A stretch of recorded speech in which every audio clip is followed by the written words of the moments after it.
Yo, no, I know. Everybody's been raving. He just has things going. Thank you all. I'm Bonnie Heupel, Commissioner of Mass DEP. It is great to be here today on behalf of the Healy Driscoll administration to celebrate this huge success. Before I took this job, I was an environmental and energy attorney for many years and worked on some of those early projects. So early that we did not have nearly the setup that you all have today. I remember doing one of these ribbon cuttings at one of the very early projects, the Schaefer landfill, and we were so disorganized that we didn't tell people where to park. Someone texted me midway through remarks saying, "Did anyone bring the giant scissors?" So this is a much better organized event, and clearly you all have gotten it down in the intervening years. I want to first introduce a few members of our team at Mass DEP who have really led the way from the state side, being involved in this site over its long history. Jennifer McWeeny, and Doug Roberts, Commissioner for today. Diane Baxter, who had to handle all of these federal. Thank you all for doing the hard work that can bring us to this moment. We at Mass DEP and really throughout the state are focused on our clean energy future here in the Commonwealth. I personally think, and I know Secretary Tepper and Governor Healy share this view, that reusing contaminated sites, closed landfills for this purpose is the highest and best use of those sites. Our sister agency, the Department of Energy Resources, recently completed a solar potential study that identifies where in Massachusetts, remains ripe for this type of attention and redevelopment. We also recently celebrated Climate Week here in Massachusetts. So we spent some time really taking a step back to celebrate all of the tremendous work that businesses, local governments, and nonprofit organizations are engaging in to move us toward a clean energy economy. Administrator Cash and I had the opportunity to ride an electric school bus with 65 first graders. We were asked by, I was remarking to Kate from EPA earlier, we were asked, did the first graders really remark on, wow, this is quiet? And I was like, David and I were on a bus with 65 first graders. Not that it's quiet. But it's quite remarkable. Yeah, seeing those federal dollars be put to use like that, where we suddenly don't have school children sitting around with diesel buses polluting the air they're breathing in as they're waiting to get home from school. It's really, really impactful. We also cut ribbons elsewhere on some electric vehicle charging stations across the state, and spent some time celebrating the use of state dollars that we're really applying to both address the clean energy and climate crisis and our affordable housing crisis here in Massachusetts. So using our state grant funds to support things like HVAC systems, to support heat pumps in buildings, and also solar panels on affordable housing complexes. Indeed, solar power is really at the heart of the clean energy future. You drive through the state, you will see wind projects as well. You'll see our former waste sites and landfills are popular for these types of projects already. Mass DEP, for our part, has issued more than 100 post-closure use permits to allow projects like this to proceed at closed landfills across the state, and countless 21E sites are tapping their clean energy potential as well. Supporting and catalyzing renewable clean energy is truly a top priority of this administration. I want to commend Standard Solar, ECA Solar, as well as our federal partners on the successful completion of this project. Also give a shout out to DeMaximus. I don't know if anyone from DeMaximus is here, but I've worked with those teams for years. They're a great team, and truly, it takes everyone here to make a project like this happen. It is no small feat to bring such an ambitious project to fruition. Your collective leadership really helped to bring about another success story for us here in Massachusetts. I want to recognize the Mayor of Woburn. I don't think so. Mayor Valentine, I've learned about your efforts to really catalyze and create demand for clean energy and encourage these kind of projects. Not just net zero, but net negative is a truly ambitious goal, and one that we applaud and we really need in our local partners. So thank you for finding a suitable use for this property. I know has been a challenge. I'm sure EPA has heard many creative ideas about how this property could be reused over the years. Mass DEP, and I'm sure EPA would join me in this, really celebrate that this is the end use. So congratulations to all of you. We're happy to be your partner in projects like this and look forward to more to come. I'll introduce Todd Fryatt from ECA Solar. Take the stage. Thank you all.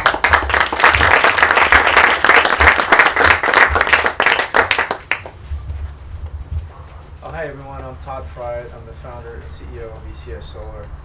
First off, I'd like to thank you all for contributing to this project. There's been many people that beyond that I could thank, but a few in particular I'd like to touch upon. First and foremost, my colleagues who've been with me for a long time. I appreciate your tireless efforts. I know I'm not always the easiest person to work with at times, but thank you for all you do for the organization and for this project as well. I see a lot of very familiar faces in the crowd that have helped us along the way, including the landowner represented by the LSP with Todd Major, and of course the DEP who's been consistent. A lot of you, Jennifer and others, have emailed at very odd hours of the day or the night, and you've always gotten back to me with a lot of support and attention. When I think about Standard Solar, the lesson for me is friendship, and it's always easier to work with friends than it is a foe or someone you're grinding against, and our relationship with Standard Solar really embodies that. We've now done this up in Maine, we've done some in Massachusetts, and it looks like maybe adding Maryland to that as well. So we're really grateful for the partnership with Standard. When I think about the city of Somerville and the mayor and Mr. Cody Tony, what comes out to me is just time. That's the lesson I've learned with that relationship with Somerville. When you get a business, a growing business in a large municipality that have similar values, that really scales given with a little bit of time. That's a recipe for success. We now have 4 contracts with the city of Somerville, including one which is with the city's housing authority, and 3 with the city, almost 10 megawatts of clean energy, which is very difficult to do given there's just not much open space in the city. But that means a lot to us, and we've done all types of agreements with Mass Dev and water authorities and colleges and everything else, but the city of Somerville really stands out amongst all of our partners, just given the repeat scale and also the technical ability to really seize on opportunities. We've done, I guess, 3 rooftops, including another one in Woburn, but we've also done the New England Produce Center in Chelsea, and one of the larger buildings in East Boston by the Woburn Airport. But this takes the cake. And so this is the big one, and we're immensely grateful for just that local partnership. I know a number of our employees live in Somerville as well, so it hits home and it means something to us. With the United States EPA, one of the lessons that jumps out to me is consistency, and to have their unwavering support of a 28-year veteran like Joe LeMay really moves the needle, and but also to have his patience, right? So in our business, as a lot of people know, these projects have 9 lives, and we've probably used about 8 of them at this point, and I'd say Joe got us at least half of those. So we're really grateful for just all his decades of knowledge, and there's been more than enough times where he's sort of sat everyone down and said, all right, do you have your pens out? I want to try to condense 30 years of knowledge within this next hour. But thank you, Joe. It was really good.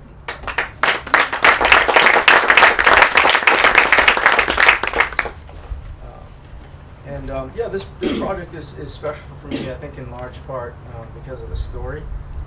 My grandmother worked at W.R. Grace, and she passed away with some health issues, but I read the book in the late 90s, and it was the reason why I went to law school and became a lawyer, and ultimately, had this business here. So really, it's unusual to have something in life that comes full circle like this. So really means a lot. I think one of the reasons it's a unicorn is it's tough to get sites like this. You just can't get 18 acres within 8 or 9 miles from Boston. So it's really, for us, it's really unusual to have something these sites don't come around. We said initially when we started development, this isn't, there aren't other sites that are out there that's similar to this, especially this scale, in the Boston load zone, so we can serve like Somerville. But that's unusual. Also, what is unusual is the fact, the history of this, as we touched on earlier, and some of the speakers touched on. So to go from a top 5 polluted site to this really means a lot. It's fulfilling.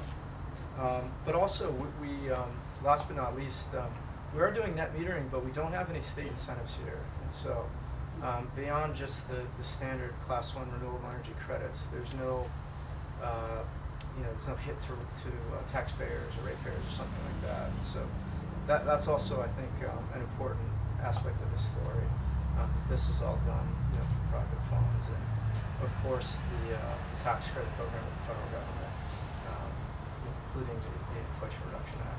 So thank you all for being here today. It really means a lot, and this feels like a high point for our career and our community. So thank you all. I'll turn it over to a dear friend, Mr. Harry Benson. Thank you very much. Tough act to follow. My name's Harry Benson. I'm with Standard Solar. Standard Solar is a distributed generation developer and also purchaser of projects and long-term owner-operator across the country. We're constructing projects in 18 different states right now. We're a Brookfield Renewables company, and we try to set ourselves as the standard of solar. And so this type of project that you're looking at here, this is a finesse project. This is not just something that anybody can come in and build. We've been in business since 2004, and again, we're owned by Brookfield Renewables. So we've got a lot behind us, and we've got a lot at stake. So we want to do it right the first time. So I got to really give a lot of credit to our construction folks, who we'll talk about in just a little bit. But today we're here to honor this beautiful distributed generation project, and I think that also are members of AUI here as well. Okay, great. So that we want to also point out our construction partners who are.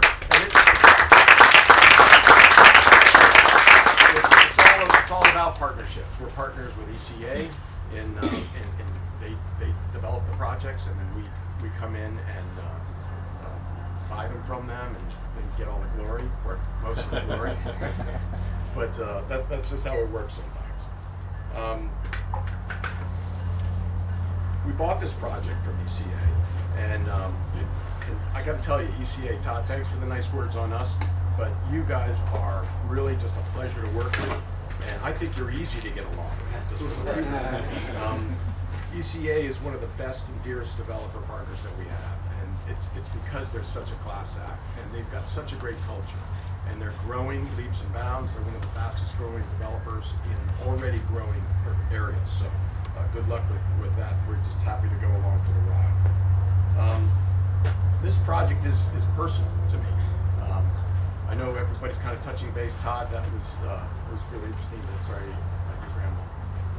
But this project is really personal to me also. I was a 26-year-old Greenpeace activist working in Somerville at the Greenpeace office there in an old beat-up warehouse. We were like on the 8th or 9th floor, and we had to run up the stairs. I got really fit doing that all the time. But back in 1986, we were hanging off the Occidental building on Love Canal, and we were taking on W.R. Grace in a number of different places and other types of things, but all nonviolent direct action. But it was just because it was a really extraordinary moment in time that happened in the hazardous waste management side of things, and it was shocking what was going on, but it's a great country, and we've got great state and great federal programs that basically stepped into place and shut it down, and now it's being managed properly. So you got to give all the organizations that turned the ship around and got it going right. But it was it's also a painful process, and I did not know that. That's why that was named. So thank you for pointing that out. There are a lot of victims, and it seems that we have to learn these lessons the hard way over and over again. Now, so that was then, and this is now. And now we're taking on the daunting task of staving off climate change and its dangers. And it is bigger, it's global, and more people are going to die than ever died from hazardous waste issues. So we really have to work hard on it, and we have been working hard on it. And I mean, I got to tell you, the state of Massachusetts is a pleasure to work in. It really sees the problem. It doesn't hurt that, you know, electricity prices are 31 cents a kilowatt hour. But still, you know, it's such an opportunity for renewables to grow. So we, like we did before in hazardous waste, state, federal, and collaborative solutions are the way to work through all these things. And solutions like this beautiful power plant that's behind us that just happens to be made and coming from solar panels. So I want to echo also the thanks that Todd gave to all the different groups out there, the EPA, Mass DEP, the Maximus, our partners AUI, and to everybody responsible for making this project happen. You know, it is a special project, and it's not, there are a lot of folks involved, a lot of oversight on it, and that's why we put our A-team here to build it. And, you know, we've got Laura Gonzalez, who's the project manager. We've got Justin Kuzinek, who's the senior project manager. I didn't see Alan here, but our lead engineer is Alan Farnsworth, or Kent as we call him, and also working closely with the Maxis group and others as well. So I wanted to thank you all for doing this. I remember when we were in the trenches, you know, getting into it, and you had to read that 450-page work plan that the EPA had signed off on, right? And you know, that was a pretty daunting task. But I think, Laura, how long did it take you to get that so you know it inside out? Okay, what's on page 12? I have it printed. I read it. You guys did a great job, and I just want to thank you very much because it's wonderful. So anyway, thanks for everybody to make this happen. This is a great thing.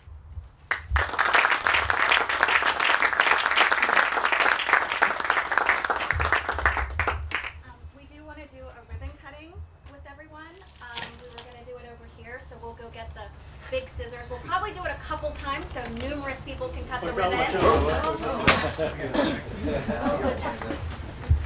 Well, it's a beautiful breezy day, so if everybody can gather over there, we'll go get the ribbon.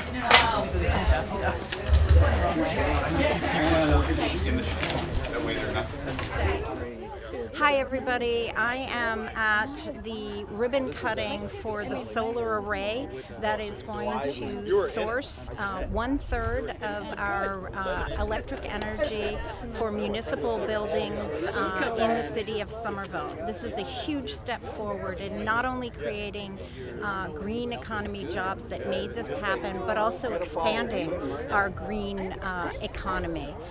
This shows that we have the ingenuity and people, we have the innovation, the doers, the makers that can make this happen, and I'm looking forward to those next innovations that helps propel Somerville into a greener and cleaner future. Right? It shows that it has huge impact. It shows that there can be green economy jobs. It shows that we can expand the economy. You know, that the ideas, the thinking, the innovation, the entrepreneurship is all there. Thank you for letting me happen.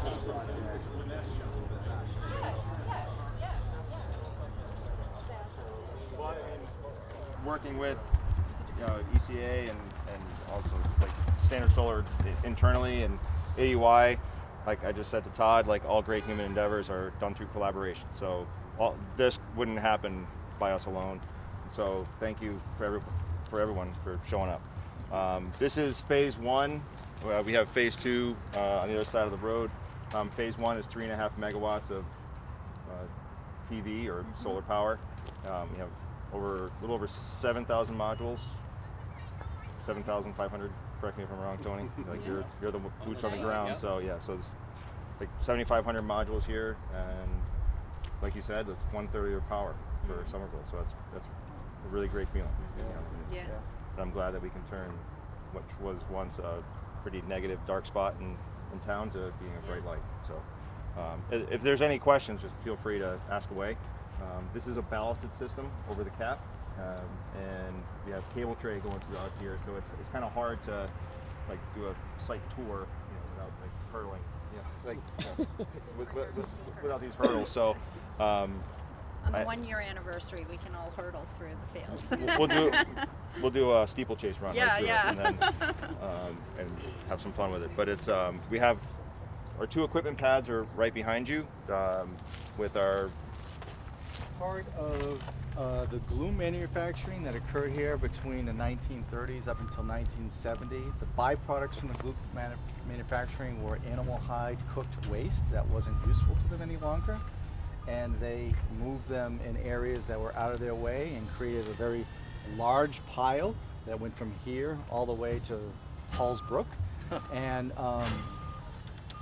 as the property got sold in 1970, and a developer came up to build Commerce Way and put in Atlantic Avenue and these single-story commercial developments, and that's when he started just removing the animal hide waste, and for over 10 years creating obnoxious odors affecting this town and surrounding towns where there were multiple lawsuits. And it wasn't until 1982 that the Army Corps was able to put a cease and desist order on them for filling in wetlands. But this site solely became a Superfund site, or got the attention from the regulators because of the odors related to the animal hide waste. And as part of the remedy, these animal hide piles are not supposed to be disturbed. And that's why this remedy of a solar facility is perfect, because it does not cause a lot of impact on the cap. So again, we're thankful that this is the repurposed use for this site, and it provides alternative energy for the city of Somerville. Thank you, Joe. Any questions? I mean, unless you want to wander and hurdle. So when the energy, does it get stored at all in any way, or how, does it go directly into the grid, or? Directly to the grid, correct. There is no battery storage system on this site. Yeah, it's changing now. I mean, but this was grandfathered in or grandmothered in before that was a requirement. Now, to put a project this size up in Massachusetts, you'd have to have a battery storage system. You have to have a storage. Yeah, added on to it. And Especially if you use the state incentive as well. And from doing battery storage systems in the past, they're massive and they weigh a lot, and we have a 8 pounds per square foot tolerance on impacting the cap. Because of the cap. Yes, sir. So battery banks, like a 1 megawatt battery bank, is approximately 165,000 pounds once you have it loaded with cells. So it's it would exceed that. When we talked to the state regarding this, they received a waiver for the battery requirements because it's Thank you for a that. remedy cap. And so we're really thankful that the project could move forward without it. Absolutely. So when you take all that power now so that you're distributing, you get ebbs and flows, right, because of the weather, presumably, right? So how does that, you have to then, I guess that's someone else's job who takes this contribution and measures it in with all the other contributions. How does Somerville keep the lights on when the sun goes behind the clouds? Well, I'm going to ask someone who has a little more of a technical background to explain that, but they blend together. So Christine Blaze, our Director of the Office of Sustainability. Sure. So I think because it's hooked into the grid, the energy can flow through the grid, and then we can maintain power by getting energy from like multiple different sources, not only the solar arrays here. So and it is balanced out. Once it leaves the site, it has to meet that requirement to have that that grid balance out, that grid power. Right. So it's it goes through. It's DC power coming from these large cables in this tray here to the inverters, which are those white boxes there with the disconnect. So it goes from there, the switchgear, and then the transformer. So it once it goes from the low side of the transformer to the high side of the transformer, it's balanced with the grid. You know, and so if it doesn't meet that requirement at night, then it doesn't push power. Did you experience any hardships while constructing? Rain. This? Rain. Rain. A lot of rain this year. So it was, I mean, Tony can speak to that. He's our boots on the ground with AUI, and that was the most significant challenge, I would say. Everyone's been working great together, and it's been a joy working with AUI and the other subcontractors. But the weather has been the biggest challenge. Justin, come on, look at it. It's perfect. It's beautiful. Sunny day every day. You know, but it rained 23 days in June, and just the amount of rainfall this year, it's been. I think it's been a record rainfall in the past. Right. This year has been like a record rainfall for this area in the past 20 some odd years. I think Youngman or someone from Geosymtech can attest to that. They work with us as our liaison with the EPA, and so they help monitor the site and then report back, and then we all work together to develop solutions. And but rain's been the challenge. Except for today. But was the challenge more because of people, or was it because of working with the equipment or the construction materials? It's not the people. It's managing the materials in the wet weather. You can't compact mud. Yep.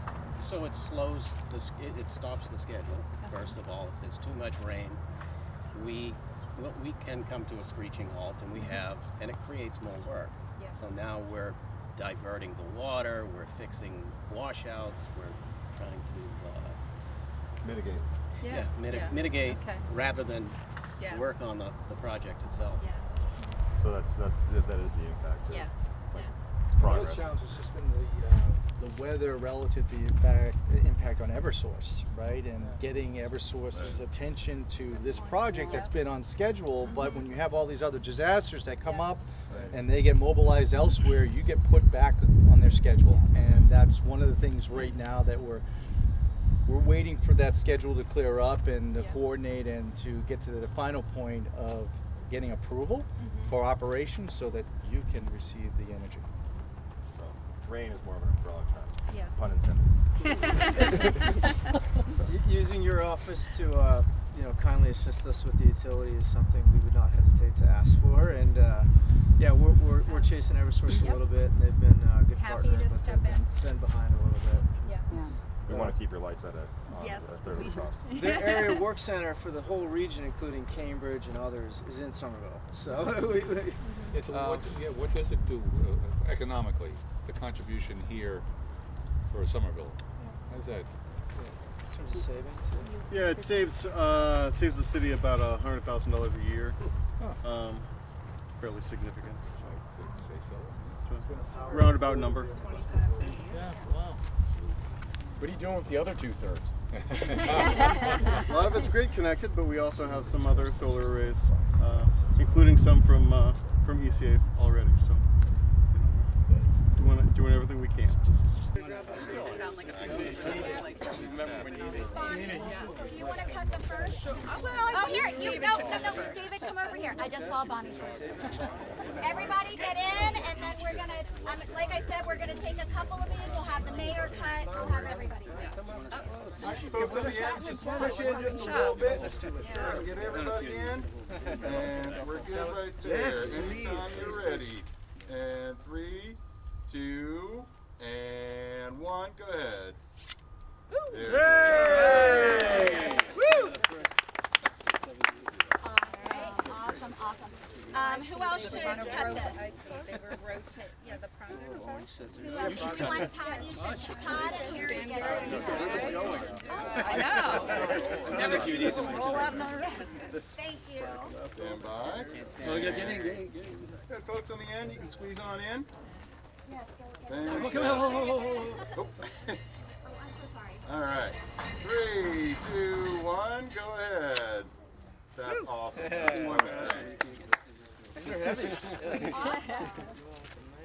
So, is there anyone else that we would like to get the ribbon cutting, or do we think we're good? Mayor, awesome. Phil, you want to come Yeah, with me? sure. See, you thought ribbon cutting for this one. That's right. All right. Eric, are you here? And here we go. Here. 3, 2, and 1. Go ahead. Perfect. All right. That's great. That was great. And now, I know we want to take everyone on a tour. And 3, and 2, and 1, and say clean energy. There it is. All right. You're welcome. That's it. Thank you guys. Thank you. Very much. It'll be end user.